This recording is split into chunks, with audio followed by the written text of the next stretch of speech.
नाज़रीन, अवामी न्यूज़ में ख़बरनि जो सिलसिलो जारी है। हिन वक्त असीं तव्हांखे मोरो में ख़बर ॾींदा आहियूं त मोरो में पाकिस्तान पीपल्स पार्टी शहीद बेनज़ीराबाद डिवीज़न के सदर ऐं अॻूणे सूबाई वज़ीर कानून ज़ियाउल हसन लंजार पारां गवर्नमेंट गर्ल्स मारवी डिग्री कॉलेज मोरो में आर ओ प्लांट जो इफ्तिताह कयो। बाद में तकरीब के खिताब कंदे मीडिया से ॻाल्हाईंदे चयो आहे त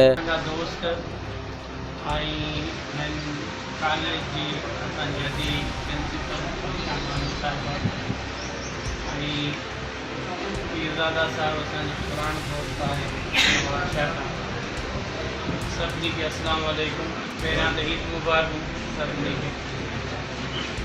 हिकिड़ी नंढड़ी कोशिशि हुई त जीअं असां नियाणियुनि खे हिते हिकिड़ो मेन इशू आहे मोरो शहर में पाणी जो ऐं सेंकियो मिलियल पाणी आहे मोरो शहर जो, इन करे काफ़ी प्रॉब्लम्स आहिनि।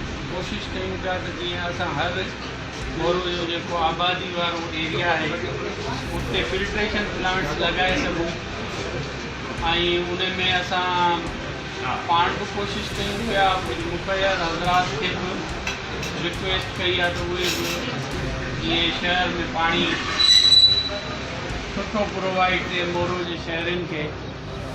तो उन सिलसिले जी इहा कड़ी आहे त अधी असांखे रिक्वेस्ट कई लास्ट प्रोग्राम में ऐं अल्हम्दुलिल्लाह ही हिते लॻी वियो आहे। कम अज़ कम नियाणियूं जेके आहिनि हितां जी जेके पढ़नि थियूं उन्हनि खे बि फ़ाइदो थींदो। उन सां गॾोगॾु मूं वरी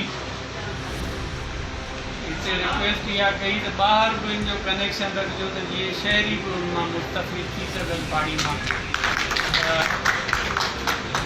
इंशाअल्लाह हिन कॉलेज जे लाइ लास्ट मां कुझु रिक्वेस्ट रखी एजुकेशन डिपार्टमेंट के 70 लाख रुपए की फंडिंग हिन साल जी आहे एडीपी में।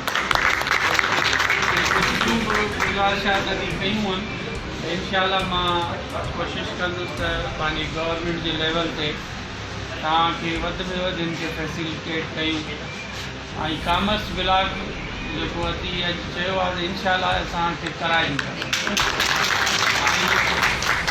इहा ई आहे त असां मोरो जे जेका शहरी आहिनि उन्हनि खे वधि में वधि फैसिलिटी ॾियूं। उन जे लाइ असांजी टीम, असांजा दोस्त, असां पाण पाकिस्तान पीपल्स पार्टी जा वर्कर्स ऐं हितां जी एडमिनिस्ट्रेशन कोशिशि करे पई ऐं इंशाअल्लाह अल्लाह ताला जेसि ताईं अल्लाह ताला जो करम रहे असां इंशाअल्लाह पंहिंजे शहर खे इनखे बहितर कंदासीं ऐं तव्हांजी मदद सां कंदासीं। इंसान पाण कुझु बि न आहे ऐं एजुकेशन डिपार्टमेंट बि असांजी इहा कोशिशि आहे त एजुकेशन डिपार्टमेंट खे हिते असां उनखे एक्टिवेट कयूं। उन जा जेके असांजा ऑफिसर्स आहिनि एजुकेशन जा उते तवजा ॾियनि असांजे शहर खे ऐं हितां जी एजुकेशन जी जेके फैसिलिटीज़ आहिनि उहे वधाइनि। इन ई सिलसिले में इंशाअल्लाह असां कोशिशि पिया कयूं त हिते असांखे यूनिवर्सिटी जो कैंपस बि वठी अचूं। असांजूं नियाणियूं हितां जूं जेके नथियूं पढ़ी सघनि यूनिवर्सिटी लेवल ते उहे बि हिते पढ़ी सघनि ऐं पंहिंजे डोर स्टेप ते पढ़नि। तो इहा कोशिशि आहे इंशाअल्लाह अल्लाह कंदो त बहितरी थींदी।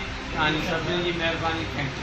मज़ीद खबरों और तफसीलात के लिए विजिट करें हमारी वेबसाइट www.awamiNewsHD.com।